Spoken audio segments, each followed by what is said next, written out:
Well, 2020 has just been a colossal failure, hasn't it? It's just been awful. At the same time, though, I'm very excited to see the exact same products we already have with slightly better internals, which you can see too, possibly in less than 3 weeks, which I'm very excited to talk about. The iPhone 12s, though, sounding more and more like Apple doesn't want to even unveil them until October, but either way, I wanted to talk about the rollout of Apple hardware over the next few months, based on what current leakers are saying now. Let's begin.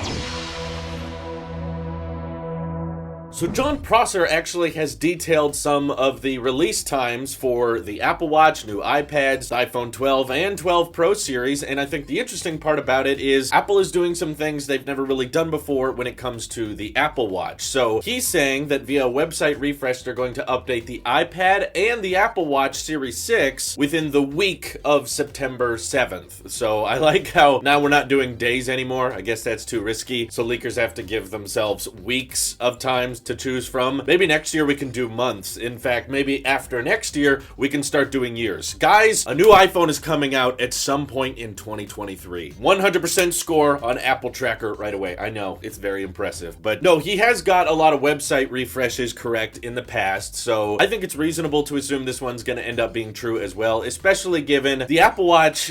I know every single year Apple loves unveiling it alongside the iPhone. They love talking about it on stage, but it's safe to say this year is not going to be a big one for the watch. I mean, there's been very little leaks suggesting anything major other than the removal of Force Touch, which if anything is kind of a downside to a lot of people, but using the watchOS 7 beta, it's been fine without it, and it's clear, obviously, that Apple is planning on phasing it out, and they're not even planning on bringing it back to people who have Apple Watches with Force Touch. So frankly, it doesn't even make much sense that they're still selling the Series 5 and Series 3 today with hardware that is going to end up being completely useless in just a few months once watchOS 7 is available for everyone. So I think the removal of Force Touch thing is super obvious. Once they remove that extra layer, they can save on cost and implement a larger battery. I'm hoping that the S6 chip is not too concerned about performance because it's a watch. Who cares about what its export times are? I don't think you export anything on the watch in the first place, but my hope is that similar to how the A14 chip is rumored to be all about power efficiency, now with this 5nm chip design, that with the S6 chip, they can also emphasize power efficiency and result in a much better battery life than what we have today. So an upgrade, I'm excited to see better battery life in our Apple Watch, but do you need stage time for it? Yeah, probably not. And the fact that iPhone 12s are produced at such a major volume that it makes sense Apple may not be ready for it yet, because there were reports of quality control issues, and of course factories were shut down much longer than anticipated. So them not wanting to unveil the iPhone 12 until October is very much out of the ordinary. This is not typically what Apple does, but 2020 is not an ordinary year, okay? There's lots of things they're doing differently this year, and of course that event will be all online and live stream, just like Quadruple UDC. But at the same time, just because the iPhones are running late doesn't necessarily mean that the Apple Watches have to be late with them, right? So it's kind of a good news, bad news situation. It's like, yeah, the Apple Watch won't get its own event, which kind of sucks, but it does mean we get it on time, unlike the iPhones, and we get to see it in just a few more weeks, where in my opinion, they will probably also be launching the Apple Watch SE, which will be rocking, the Series 3 design, so it still doesn't look super new, but it's got updated internals, it's got fall detection. Some leakers are claiming it's going to have the haptic feedback with the digital crown. So basically, you get more health features and you get more performance gains because the Series 3 is really getting old, but you still get that $200 starting price, and who knows, maybe even better battery life because of more power efficient chips. So I'm very excited to see what kind of finishes or what other surprise changes they might have in store for the watch, because last year we did not even predict the always-on display thing. I didn't hear one leaker talk about that, and yet Apple dropped it on us at the event, and we were like, oh, we didn't really see that coming. So I'm hoping that maybe something like glucose monitoring in your blood or blood oxygen level testing, something like that can be implemented as well, just some kind of surprise feature. And this should also be a warning to you guys that don't buy a Series 5 or a Series 3 right now. There's a heavy chance that they're about to be refreshed within just a few more weeks, and typically when Apple does website refreshes, they're on a Monday, Tuesday, or a Wednesday. Very rarely do they do site refreshes on the weekends or Thursday or Friday. In fact, in the past few years I've been recording website refresh times, it hasn't happened